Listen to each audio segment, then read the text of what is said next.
महाराष्ट्र जिल्हा परिषद विविध विषय समित्याच्या सभापतीची निवड झाल्या. त्यामध्ये शिवसेनेला कुठंही सभापती दिलं नसं जाणवत आहे. नेमकी काय परिस्थिती आहे, काय झालं? जसं आता तुम्ही सांगितलं की शिवसेनेला कुठं सभापतीपद दिलेलं जाणवत नाही. 100% त्यांचा प्रश्न रास्त आहे. मी जिल्हा परिषदच्या सदस्य माझ्या आई सुवर्णा सतीश पाटील यांचं नाव सभापतीपदासाठी 12:40 40 मिनिटापर्यंत 12:40 सुवर्णा सतीश पाटील माझ्या मातोश्रीचं नाव हे जवळजवळ फिक्स होतं. तसा पक्षादेश होता, तशी व्हीप काढली होती.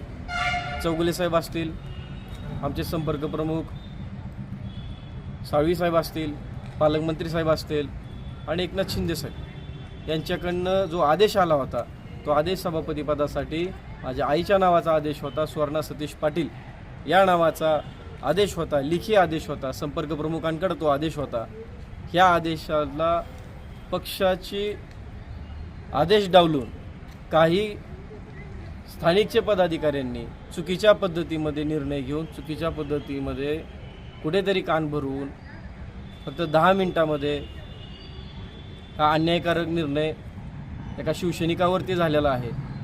आम्ही तळागाळात काम करणारे कार्यकर्ते, लोकांसाठी झटणारे आम्ही कार्यकर्ते, मतदारसंघाच्या विकासासाठी आम्ही पळणारे कार्यकर्ते, मुळात व्हीप काढून आदेश असताना देखील पक्षाच्या आदेशाची पक्षाची शिस्त मोडली जाते. ही अत्यंत चुकीची बाब.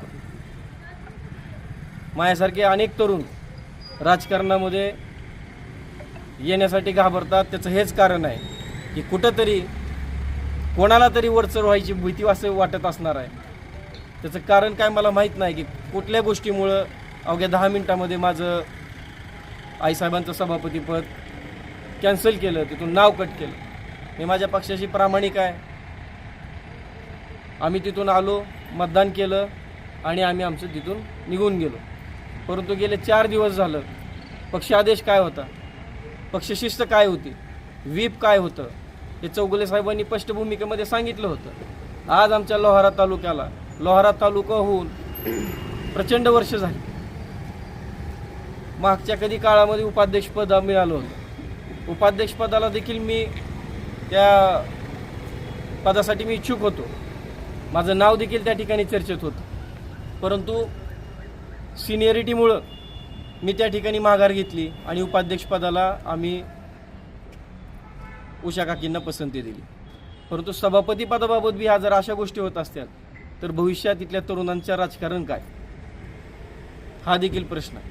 शिवसैनिकावर अन्याय आहे.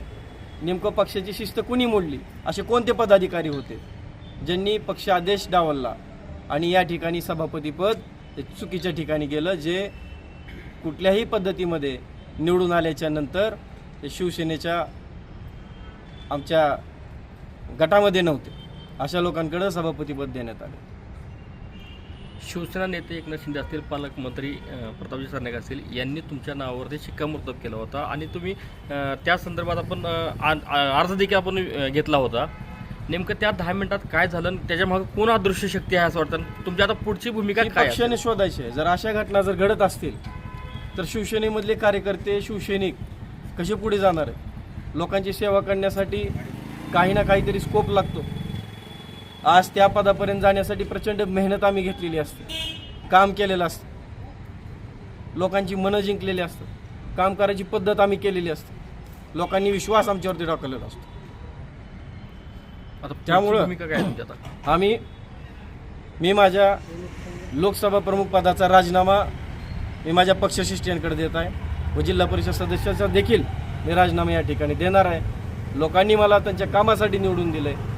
100% मी त्यांच्यामध्ये जोपर्यंत माझा श्वास आहे तोपर्यंत मी माझ्या मतदारसंघातील लोकांसाठी काम करणार आहे. परंतु कुठेतरी लोहारा तालुक्याला अन्यायकारक वागणूक देऊन सगळे पदं हे दुसऱ्या तालुक्याला जातात. आजपर्यंत लोहारा तालुक्याला एकही पद मिळालेलं नाही आणि आज जे पद हातातोंडाशी आलेला घास नेमकं कुणाच्या राजकीय सुडबुद्धीमुळे गेला हे देखील पक्षानं माझ्या तपासणं गरजेचं आहे. सरनाईक साहेबांनी देखील आदेश तसा होता. शेवटच्या 10 मिनिटात काय झालं असं? तिथून सभापतीपद हे एका सच्च्या शिवसैनिकाला न देता एक दुसरीकडे देण्यात आलेला आहे. या संदर्भात प्रक्रिया पूर्ण झाल्यानंतर आपण वरिष्ठांशी संपर्क साधला का किंवा त्यांनी तो आपल्याशी संपर्क केला का? हे माझा संपर्क होतोय त्यांच्याशी, मी संपर्कात आहे, परंतु हे सगळं चित्र स्पष्ट होणं गरजेचं आहे. जर हे असंच चालत राहिलं तर सर्वसामान्य तरुण राजकारणापासून वंचित राहील. भाजपनं महायुती म्हणून शिवसेना आणि राष्ट्रवादीचा घात केला आहे का? भाजपने महायुती म्हणून नाही, असं काय नाही. आता बघा, ह्या सगळ्या गोष्टी ज्या आहेत त्या आमच्या वरिष्ठ पातळीतल्या जे काही आमचे नेते आहेत त्यांनी तपासणं गरजेचं आहे. व्हीप असताना, आदेश असताना देखील त्याच्यावर कारवाई होणार का मग आता पक्षाने निर्णय घ्यायचा. 12:40 आम्हाला सांगण्यात आलं की आपलं नाव फिक्स आहे. मी देखील 10 विचारलं होतं, नाव फिक्स असेल तर सांगा. माझे कार्यकर्ते त्या ठिकाणाहून आले होते, माझे मित्रपरिवार चांगला त्या ठिकाणी आला होता. अवघ्या 10 मिनिटात जर तुम्ही असं एखाद्या कार्यकर्त्याला तुम्ही पदापासून वंचित ठेवता आणि पक्षांतर्गत कुरघोडीचा बळी हा झालेला, हे पक्षांतर्गत झालेला विषय आहे. 100% ह्याच्यामध्ये जे पदाधिकारी आहेत इथल्या स्थानिक लेवलचे, यांनी शिंदेसाहेबांचा आदेश डावलला आहे, पालकमंत्री प्रताप सरनाईक साहेबांचा आदेश डावलला आहे, तानाजी सावंत साहेबांचा आदेश डावलला आहे, राजन साळवी साहेबांचा आदेश डावलला. तुम्ही राजीनाम्यापर्यंत आलाय, मग ते पदाधिकाऱ्याचं नाव का घेत नाहीत? कोण आहेत ते पदाधिकारी? 100% घेणार आहे मी. का घेत नाहीत? तुम्ही राजीनामा द्यायची तयारीत आहे, तितक्या मी आक्रमक राजीनामा होत आहेत. देणार आहे ना. ही मग सगळी नाव का घेत अवघड नाहीत? माहिती आहे. मग ते नाव आता कसं आहे, नाव घ्यायला मला काय, मी काय कोणाला घाबरत बिबरत असला विषय आहे, तुम्हाला माझा स्वभाव माहिती आहे. योग्य वेळ आली की सगळा पिक्चर मी क्लिअर करणार आहे. जर अशा पद्धतीने चालत असेल तर 100% या ठिकाणी आपली शिवसेनेला अवघड आहे भविष्य. ती योग्य वेळ कधी येईल? योग्य वेळ कधी येईल ती? लवकरच योग्य वेळ येईल. जय हिंद, जय महाराष्ट्र.